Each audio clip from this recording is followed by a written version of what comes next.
Amigas y amigos, soy Marjorie Chávez, bienvenidos. En América del Sur hemos sido testigos de unas nuevas elecciones generales. Brasil, por su importancia geopolítica y económica, llama la atención del mundo entero y en este proceso electoral, nuevamente, mismo que si bien mantiene una tendencia de hace 8 años, sus resultados iniciales evidenciarían una polarización muy interesante. Por un lado, el actual presidente Jair Bolsonaro ha alcanzado el 43.2% de los votos, mientras que el expresidente Lula da Silva el 48.4%. Y esta apretada diferencia contrasta con los resultados de la mayor parte de encuestas, mismas que situaban al líder del Partido de los Trabajadores con una ventaja de hasta 15%. Y algunos analistas se atrevieran a indicar incluso que sería necesaria la realización de una segunda vuelta. Pero una vez más, la metodología de las encuestas queda en entredicho y Brasil se prepara para la segunda vuelta electoral este 30 de octubre. Sin duda, el 8.9% de la votación distribuido entre el resto de los candidatos marcará la diferencia entre la continuidad del actual mandatario o el regreso del ex líder sindical al poder. Para hablar sobre este importante tema y esta elección, he invitado al politólogo Pablo Medina Pérez. Pablo, muchas gracias por acompañarme. Marjorie, muchísimas gracias, un placer estar aquí. Pablo es profesor de Ciencia Política de la Universidad San Francisco de Quito. Ha estudiado Ciencia Política y Relaciones Internacionales en Ecuador, Bélgica, Francia. Es experto en análisis político de diseños institucionales, legislatura, política comparada, política pública y defensa y seguridad. Muchas gracias, Pablo, por acompañarme. Gracias por la invitación, Marjorie. Y sin duda, estas elecciones en Brasil han causado sorpresa por esta pequeña diferencia entre Lula y Bolsonaro. Muchos hacen referencia a que las encuestas pierden poder explicativo sobre las tendencias electorales, ya que no estarían diseñadas de tal manera que realmente permitan prever con eficacia un resultado electoral, pero no se toma en cuenta que tras el voto hay varios factores que influyen en él o que no hay una medición adecuada del voto duro, del voto alcanzable o incluso de este voto oculto, ¿no? Y tomando en cuenta que las encuestas han fallado en algunas elecciones y desde tu experiencia, Pablo, por favor, cuéntame, ¿cuál es la mejor manera de leer una encuesta durante un proceso electoral y cómo algo determinante puede darse o solo quizás una fotografía en algún momento de las encuestas? Cuéntame, ¿cómo deberíamos realmente los ciudadanos leerlas? Marjorie, yo creo que lo primero que tenemos que decir es que en efecto las encuestas son una fotografía de ese instante, son la fotografía del instante en el que se toma la encuesta y en unas elecciones, sobre todo en unas elecciones con una diferencia más pequeña, esto puede cambiar muy rápido. De hecho, muchas veces las diferencias entre los candidatos están dentro del margen de error de las encuestas y esto siempre hay que tenerlo en cuenta. Ahora, decimos que es una pequeña diferencia la que hay entre los candidatos Bolsonaro y Lula. Sin embargo, esa pequeña diferencia, esos 5 puntos porcentuales de los que hablamos, son más o menos 6 millones de votos. Entonces, no es tan pequeña. Claro, es pequeña en relación al electorado brasileño, que más o menos está alrededor de 150 millones de personas. Pero sin duda no es pequeña en cuanto a la cantidad de votos que separan a estos dos candidatos. Ahora, llama la atención porque evidentemente las encuestas daban por ganador prácticamente a Lula da Silva en primera vuelta electoral, es decir, se asumía que él iba a tener más del 50% de los votos, con lo cual no iba a ser necesaria una segunda vuelta. Lula da Silva no alcanza esto, pero no se queda muy lejos, alcanza cerca del 48%, es decir, que estaba a 2 puntos porcentuales de en efecto ganar en primera vuelta. Esa es otra forma de verlo. Uno podría decir, Lula no ganó tanto como se esperaba, y otros podrían decir, bueno, estuvo a 2 puntos de ganar en primera vuelta. Ahora, ¿de dónde van a salir estos 6 millones de votos de los que estamos hablando? Básicamente de los dos candidatos que siguen a Lula y a Bolsonaro. Estos candidatos, Simón Tebet y Ciro Gómez, entre los dos suman más o menos 9 millones de votos. Como yo les decía, la diferencia entre estos dos candidatos es de 6 millones de votos. Lula está cerca del 50%, Lula tendría que salir a buscar algo así como unos 3 millones de votos alrededor, 2 millones, 3 millones, y estaría del otro lado. Entonces, las encuestas, insisto, si bien decepcionaron porque no hubo estos 15 puntos de diferencia que algunas vaticinaron entre Lula y Bolsonaro, pero tampoco es que no sirven para absolutamente nada. De hecho, dan una imagen del momento en el que fueron tomados, y de hecho hay algunas encuestas en Brasil que se acercan a los resultados que en realidad ocurrieron también. El sistema de partidos brasileños se ha caracterizado por una gran fragmentación. En elecciones pasadas hemos apreciado que en el Congreso han estado representados hasta 28 diferentes partidos, lo que ha provocado que los gobiernos no puedan contar con una mayoría legislativa propia, recurriendo a grandes coaliciones que demandan la asignación de recursos y espacios de poder a diferentes organizaciones políticas que eran relativamente pequeñas, pero en esta elección podemos ver que el índice de concentración electoral presidencial llega al 91.6%, siendo pues esta quizá la más alta de la historia, y entre dos candidatos que están en sus antípodas políticas. En el Congreso también los resultados le han sido favorables a Bolsonaro, quien dispondrá del 19.29% de los escaños. ¿Por qué crees, Pablo, que el resultado para presidente del Congreso fueron tan dispares entre sí? Y a su vez, ¿crees que para esta segunda vuelta el Partido de los Trabajadores quizá tenga la capacidad de tejer una alianza legislativa que promueva su candidatura? A ver, yo creo que ahí hay dos cosas que tenemos que siempre tener en cuenta. La primera es que, a ver, como les mencionaba, Lula va a tener que salir a buscar, estuve viendo el dato exacto, es 4.5 millones de votos que necesita Lula. Bolsonaro necesita 10 millones de votos. Entonces, hay probabilidades reales de que Lula sea el próximo presidente de Brasil, aunque, insisto, perdón, en elecciones y política todo puede pasar. Puede que Bolsonaro le dé la vuelta, es posible. No está cantada la victoria. Pero aun cuando Lula llegue a ser presidente, hay un serio problema en el Congreso, y va a tener un serio problema en el Congreso. ¿Por qué va a tener un serio problema en el Congreso? Porque el Partido Liberal, que liberal solo es un nombre, en realidad es un partido conservador en Brasil, y que es el partido por el que se presenta Jair Bolsonaro, tiene la primera minoría, digamos. Nadie tiene mayoría absoluta en la Cámara Baja, pero tiene la primera minoría de la Cámara Baja, y además capturó un cuarto del Senado. ¿Esto por qué es importante? Primero, porque tenemos que recordar que en Brasil existen, desde el último periodo democrático, 2 juicios políticos que llevaron a la destitución de presidentes, el caso de Dilma Rousseff y el caso de Fernando Collor de Mello. Entonces, hay un antecedente de destitución de presidente. Y cuando hay un juicio político, la Cámara Baja acusa. Para acusar necesita la Cámara Baja 3/4 de la votación del Pleno. Pero en el Senado se necesita una votación simple que ratifique. Es decir, Bolsonaro, el partido de Bolsonaro, el Partido Liberal, tiene una fuerte capacidad de presión sobre el próximo presidente de la República, si es que llega a ser Lula, por lo que Lula está obligado a buscar alianzas. Necesita una coalición que lo sostenga, primero para poder operar en el día a día, es decir, para la aprobación de leyes, pero además para poder asegurar que llegado un momento, si es que se plantea un juicio político, va a poder resistir ese juicio político. Es fundamental el que el Partido de los Trabajadores encuentre alianzas. El Partido de los Trabajadores es la segunda fuerza en la Cámara Baja, pero tiene una diferencia importante con el Partido Liberal, por lo que necesariamente va a tener que encontrar alianzas. Y ya nos has comentado sobre los juicios políticos, ¿verdad? Y si consideramos la fragmentación del sistema de partidos y el Congreso con una mayor cantidad de escaños conservadores, pues es evidente, como mencionaste, que Lula da Silva tendría pues mayor tensión en su relación con el Poder Legislativo.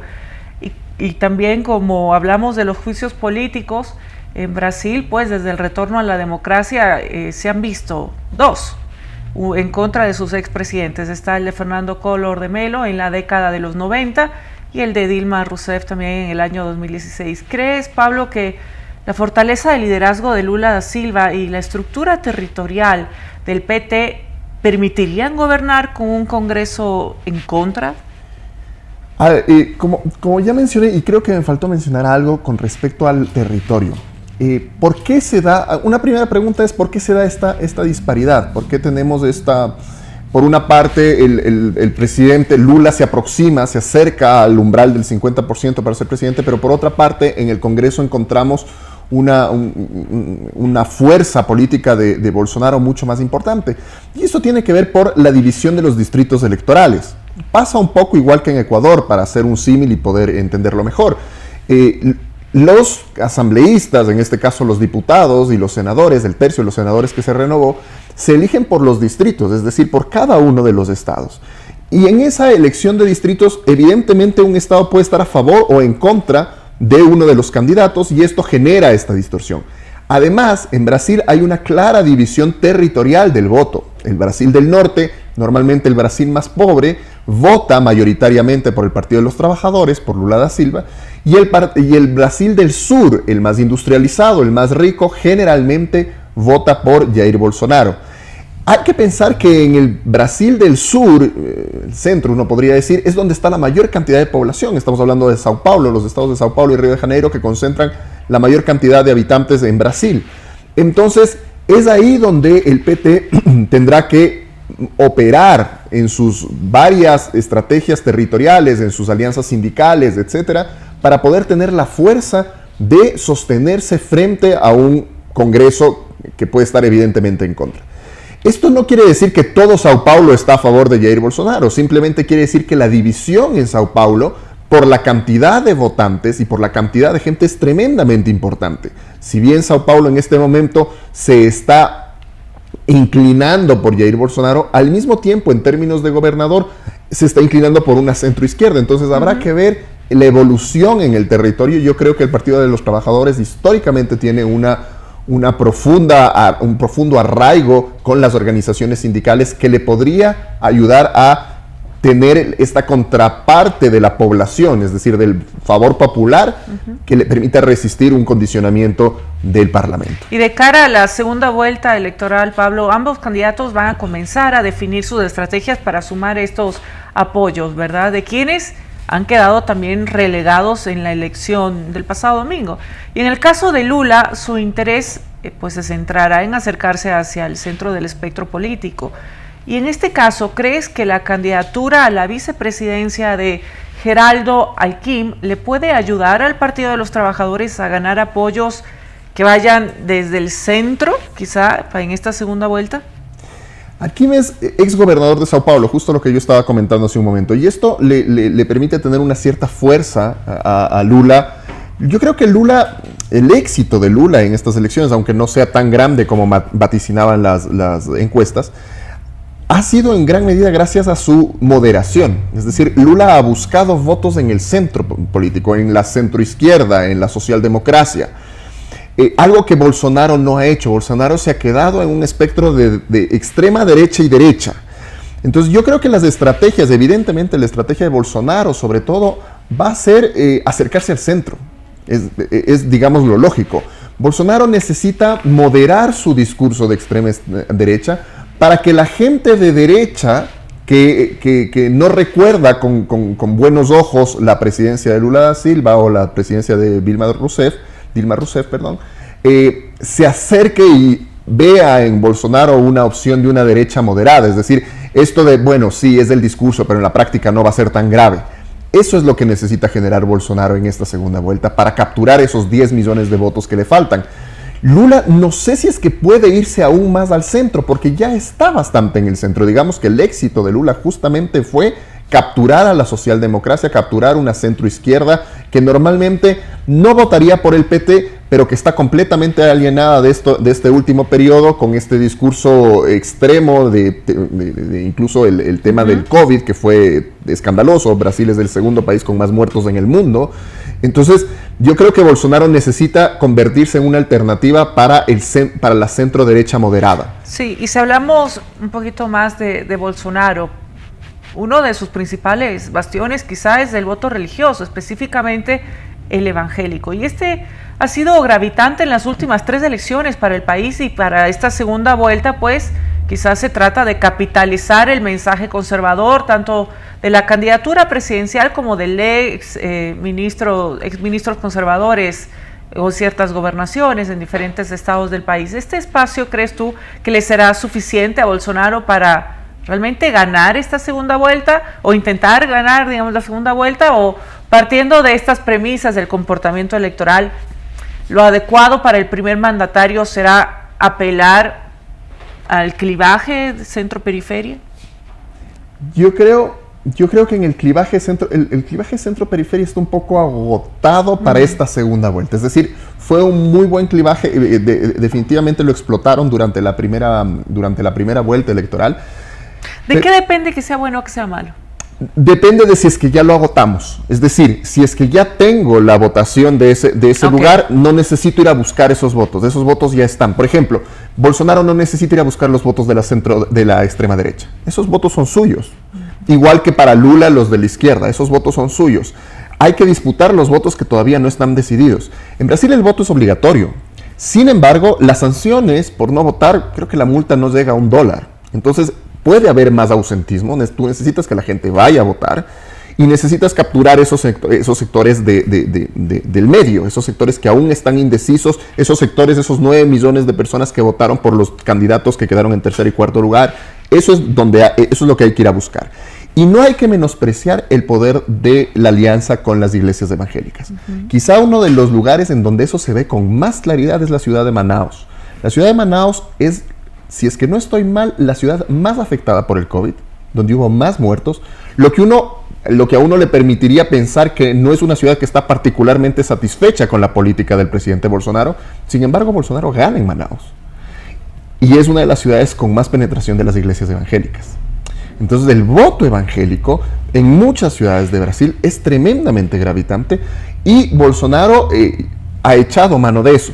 No sé si es que pueda servirle más, no sé si es que ahora que ya alcanzó esto, no sé si es que hayan más votos que capturar ahí.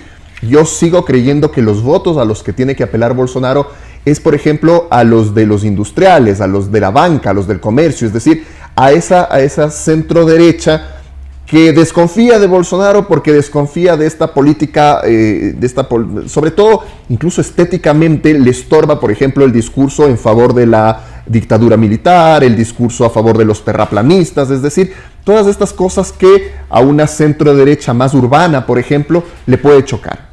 Yo creo que es ahí y que seguramente votó por un partido más moderado y es ahí donde Bolsonaro buscará los votos para esta segunda vuelta. Pablo, y si bien es cierto que cada elección es diferente, pero podemos verificar que en el momento político de la región de América Latina, si bien mira hacia la izquierda, es un proceso diferente al de los inicios del año 2000.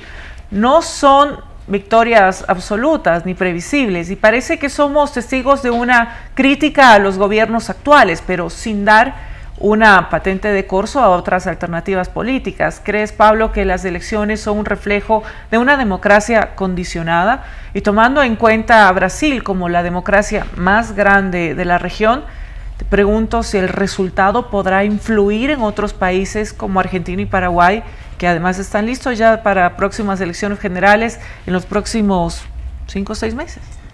Yo creo que en efecto hay una tendencia regional, pero yo no estoy muy convencido de esto de las olas socialistas, la ola de izquierda, la ola de derecha.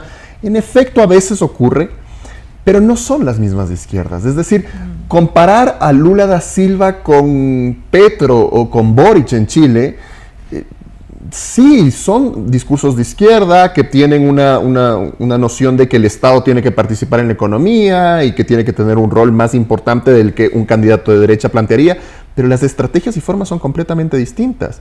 Y yo creo que eso ya nos pasó, incluso en el 2000. En el mismo 2000 no era lo mismo hablar de Hugo Chávez, Rafael Correa, o hablar de Michelle Bachelet y hablar de Lula da Silva. Es decir, si bien es cierto hay una tendencia de izquierda, e incluso el discurso internacional puede ser de amigos, de hacemos un bloque, etcétera, hacia adentro cada país tiene sus condicionantes. ¿Cómo llega Lula da Silva, si es que llega a ser presidente de Brasil? Es con una coalición de centro. Y él tiene que satisfacer esa coalición de centro, como mencionábamos hace un momento, porque si no tiene un Congreso en contra, y en Brasil eso ha implicado que los presidentes salgan del poder. Entonces él está consciente de eso, él no puede ser un gobierno de extrema izquierda. Veamos cómo va evolucionando Colombia. Chile ya tuvo un revés enorme el presidente Boric a los pocos meses de haber asumido con el rechazo al nuevo proyecto de constitución. Entonces él también sabe que gobierna un país que, si bien le ha dado el voto favoritario para que él sea el presidente de Chile, no puede irse demasiado a la izquierda tampoco, porque hay un buen porcentaje de Chile que no quiere eso.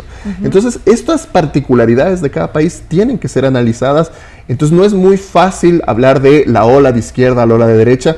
Yo diría que es en alguna medida una ola de centro izquierda moderada, porque además está condicionada, como lo habíamos mencionado, en gran medida está condicionada por esta mayoría en el Congreso, que es más bien de centro y donde va a tener que buscar alianzas. Pablo, y ya para finalizar, porque el tiempo nos queda corto, pues te agradezco nuevamente por tu compañía en este día. Y quisiera que nos dejes con un mensaje. ¿Qué nos tiene que dejar esta elección también para nuestro país, a propósito de los problemas políticos que hemos vivido las últimas semanas? Yo pienso, primero, muchísimas gracias por la invitación, ti, ha sido un placer estar aquí. Y segundo, ya pensando en términos democráticos, la democracia, además de las instituciones, de las elecciones, del respeto a las libertades, en fin, todo lo que implica conceptualmente, es un ejercicio diario, es un oficio, y parte fundamental de ese ejercicio es la tolerancia. Y la tolerancia parte por escuchar al adversario, primero entender que no es un enemigo, que no es alguien a quien destruir, es un adversario en el sentido de la competencia democrática, y aprender también a valorar lo que plantea, sea de izquierda o sea de derecha, pero seguramente tiene ideas que pueden ser útiles a la administración pública, al diseño del Estado, y es ese ejercicio de tolerancia, de diálogo y de ceder, de llegar a acuerdos, lo que permite que la democracia funcione. Si es que eso no funciona, y eso lo hacemos los ciudadanos día a día y los políticos con más razón, pero si eso no funciona, entramos en procesos polarizantes, y los procesos polarizantes, por definición, son contrarios, debilitan las instituciones democráticas, ponen en riesgo incluso el mismo sistema democrático. Entonces, el mensaje para los políticos y para los ciudadanos de a pie es: escuchémonos un poco más. No necesariamente lo que te plantea la persona del frente es algo en contra tuyo, es simplemente una forma distinta de pensar, y yo creo que ese ejercicio diario es algo que se tiene que fortalecer en el Ecuador y en el mundo, porque esto no es patrimonio exclusivo. Los problemas de la democracia no son patrimonio exclusivo del Ecuador, de América Latina. Podemos ver lo que ha pasado en Estados Unidos en las últimas elecciones, lo que ha pasado en la Unión Europea, en muchos países de la Unión Europea, en Italia, en fin. Los problemas son del mundo, y creo que fortalecer valores, recordar que la democracia la hacemos los ciudadanos, es fundamental. Muchas gracias, Pablo. Amigas y amigos, espero que este programa haya sido de su interés. Las elecciones son parte sustantiva de la democracia, pero no son su única característica. Las elecciones en Brasil ponen en entredicho nuevamente a las encuestas y la incapacidad de medir con efectividad el voto oculto, mismo que ha causado más de una sorpresa en los resultados electorales en nuestra región. Lula da Silva y Jair Bolsonaro volverán a enfrentarse el 30 de octubre en un escenario incierto. Por un lado, el primer mandatario cuenta con un respaldo político en el Congreso y partidos pequeños que pueden ayudarle a ganar espacio en territorios donde no es fuerte. Y por otro lado, la estructura del Partido de los Trabajadores y la figura de Lula da Silva tratarán de incrementar la votación por el exmandatario, quien busca su tercer periodo presidencial. América Latina siempre será un caso aparte en el análisis electoral y de las democracias occidentales. El resultado será sin duda influyente para el futuro político de la región. Le agradezco mucho su sintonía, y conmigo, amigos, nos veremos la próxima semana, y agradezco nuevamente a nuestro invitado. Hasta pronto. Gracias.